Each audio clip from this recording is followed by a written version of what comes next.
नमस्कार, हिंद भारत देख रहे हैं आप। मैं हूं आपके साथ मयंक श्रीवास्तव। खबर इस वक्त नेपाल से। एक तरफ नेपाल जहां राम मंदिर के मुद्दे को लेकर बयानबाजी कर रहा है, वहीं दूसरी तरफ भारतीय शहरों को लेकर भी बयानबाजी कर रहा है। सबसे पहले देखिए ये रिपोर्ट। चीन के इशारों पर काम करने वाले नेपाल ने अब एक और विवादित अभियान चला रखा है। इस अभियान के तहत वो उत्तराखंड के देहरादून, नैनीताल समेत हिमाचल, यूपी, बिहार और सिक्किम के कई शहरों को नेपाली बता रहा है। नेपाल की सरकार यानी सत्ताधारी पार्टी नेपाली कम्युनिस्ट पार्टी ने यूनिफाइड नेपाल नेशनल फ्रंट के साथ मिलकर एक ग्रेटर नेपाल अभियान चलाया है। इसके तहत ही ये लोग भारत के कई प्रमुख शहरों पर अपना दावा कर रहे हैं। नेपाल ने भारतीय शहरों को अपना बताने के लिए 1916 में हुई सुगौली संधि से पहले के नेपाल की तस्वीर दिखा रहा है। वह इसके जरिए अपने देश के लोगों को भ्रमित करने में लगा है। ग्रेटर नेपाल अभियान से विदेशों में रहने वाले नेपाली युवा भी बड़ी संख्या में जुड़ रहे हैं। इसके लिए बकायदा ग्रेटर नेपाल के नाम से फेसबुक पर पेज भी बनाया गया है। ट्विटर पर भी सत्ताधारी दल की टीम सक्रिय है। ग्रेटर नेपाल यूट्यूब चैनल पर नेपाल के साथ ही पाकिस्तानी युवा भी भारत के खिलाफ जहर उगल रहे हैं। ग्रुप में जुड़े पाकिस्तानी युवा अपनी प्रोफाइल की जगह परवेज मुशर्रफ, नवाज शरीफ और पाकिस्तानी झंडे के फोटो लगा रहे हैं। नेपाल में वर्तमान सत्ताधारी पार्टी के आने के बाद से ही ग्रेटर नेपाल की मांग ने जोर पकड़ा है। 8 अप्रैल 2019 में नेपाल ने संयुक्त राष्ट्र संघ में इस मुद्दे को उठाया भी, लेकिन फिर इस मुद्दे पर शांत हो गया। पर अब चीन से भारत के बिगड़े रिश्ते और काला पानी मुद्दे को तूल देने के लिए नेपाल ने नए सिरे से इसे हवा देनी शुरू की है। विशेषज्ञ बताते हैं कि नेपाली सत्ताधारी दल भारत और नेपाल के संबंधों में दूरी बढ़ाने के लिए ये दुष्प्रचार कर रही है। ग्रेटर नेपाल के दावे का कोई आधार नहीं है। चीन के इशारे पर काम करने वाले नेपाल ने प्रधानमंत्री पर चीन से करोड़ों रुपयों की रिश्वत लेने का आरोप लगाया है। कहा जा रहा है कि चीन की सरकार नेपाल के प्रधानमंत्री केपी शर्मा ओली को कई मिलियन डॉलर्स की रिश्वत दे रही है। ओली के जेनेवा बैंक अकाउंट में 41.34 करोड़ रुपए जमा है। चीन इसी तरीके से नेपाल की सरकार को भारत के खिलाफ भड़काने का काम कर रही है। ग्लोबल वॉच एनालिसिस की हाल ही में आई एक रिपोर्ट करती है कि उसने नेपाल में केपी शर्मा ओली के जरिए अपनी पैठ बनाई है। इस रिपोर्ट के मुताबिक ओली की संपत्ति पिछले कुछ वर्षों में कई गुना बढ़ गई है। ओली ने कई बाहरी देशों में भी संपत्तियां खरीदी है। इसके एवज में ओली ने चीन को नेपाल में अपना बिजनेस प्लान लागू करने में मदद की है। इस प्लान में नेपाल में चीन की राजदूत होई याकवी मदद कर रही है। नेपाल ने अगस्त महीने में विवादित बयान दिया था। उसने कहा था कि उत्तराखंड राज्य के कुमाऊं इलाके का चंपावत जिला उसकी सीमा में आता है।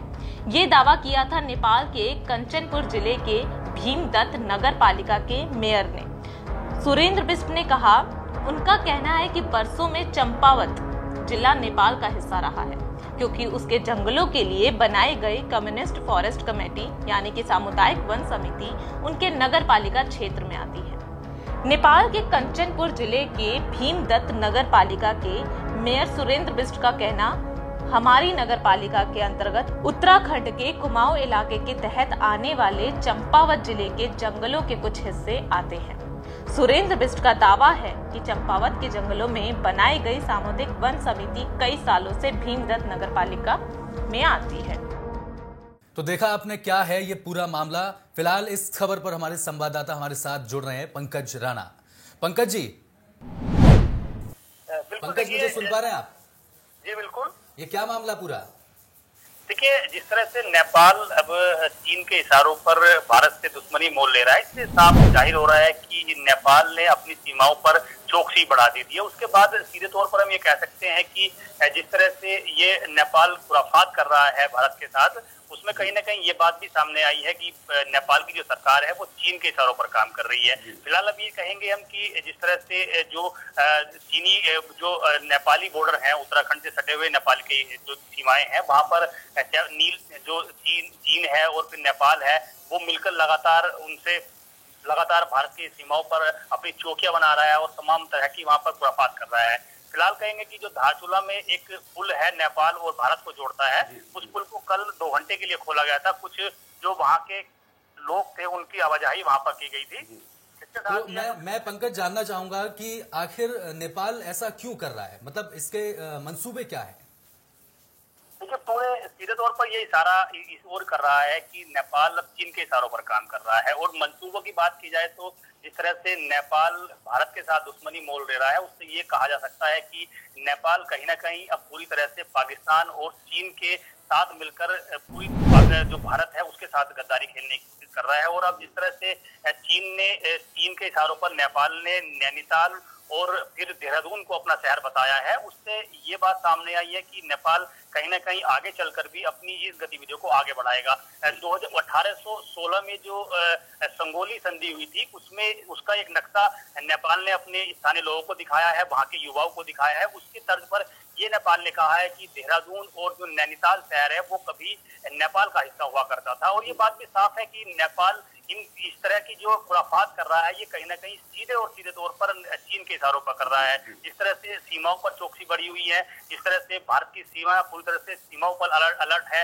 और चीन जिस तरह से खुराफात कर रहा है, फिर उसके इशारों पर नेपाल खुराफात कर रहा है, तो उससे ये बात भी सामने आई है कि जो नेपाल के प्रधानमंत्री ओली हैं, उनको कहीं ना कहीं फंडिंग बड़े स्तर पर चीन के द्वारा की जा रही है। उसी के तर्ज पर वो भारत के साथ इस तरह की गद्दारी नहीं तो मैं ये भी जानना चाहूंगा पंकज जी, मैं ये भी जानना चाहूंगा कि ये हरकतें सीक्वेंस में क्यों हो रही हैं? पहले राम मंदिर के मुद्दे को लेकर बयानबाजी हुई, उसके बाद में अब ये चीज, और ये भारतीय शहरों को लेकर ये बयानबाजी करना, क्या ऐसा वाकई में है?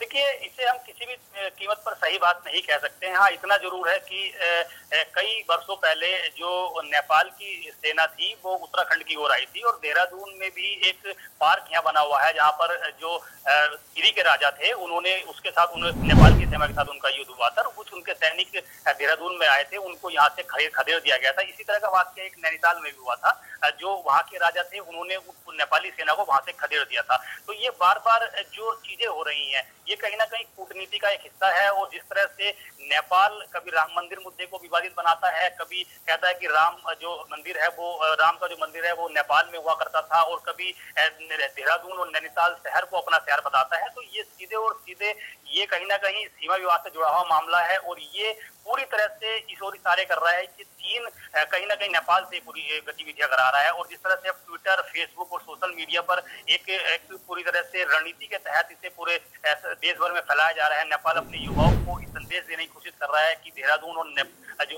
उत्तराखंड का जो शहर है देहरादून और नैनीताल, वो कभी नेपाल का हिस्सा हुआ करता था। इस तरह की कोशिशें वहां की जा रही हैं, और भड़काऊ चीजें सोशल मीडिया कोशिश भड़काई जा रही हैं। तो इससे कहीं ना कहीं पूरे भारत देश के युवाओं में भी रोष है, और कहीं ना कहीं जो वहाँ के युवा है, जो वहाँ की युवा पीढ़ी है नेपाल की, वो भी भारत के साथ दुश्मनी मोल लेने की कोशिश कर रहा है। लेकिन ये बात भी सच्चाई है कि उत्तराखंड और भारत का और नेपाल के साथ तमाम व्यापारिक रिश्ते रहे हैं, बेटी बहू का रिश्ता रहा है। यहाँ की बेटियां वहां गई हैं, उधर की बेटियां यहाँ आई हैं, कई बेटियां यहाँ ब्याही हैं। तो कहीं ना कहीं ये कह सकते हैं कि जो एक बहुत अच्छे संबंध दोनों देशों के हुआ करते थे, उनमें बहुत बड़ी खटास पैदा हो गई है। उन्हें सुधारने की कहीं ना कहीं कोशिश भी की जा रही है। लेकिन जिस तरह से नेपाल हर तरह की गतिविधियों को दे रहा है, खुराफात कर रहा है, या देहरादून और नैनीताल को अपना शहर बता रहा है, उससे साफ जाहिर है कि आने वाले वक्त में ये जो खटास है जल्द से जल्द मिटने की संभावना नहीं होगी। चलिए पंकज जी, बहुत बहुत शुक्रिया हमसे बात करने के लिए। तो फिलहाल आप देख सकते हैं कि नेपाल की बौखलाहट किस हद तक जा रही है। अब भारत की क्या प्रतिक्रिया इस पर होती है, यह देखना अभी बाकी है। हिंद भारत देखते रहिए। नमस्कार। खबरों में बने रहने के लिए चैनल को सब्सक्राइब करें और ये बेल आइकन जरूर दबाएं।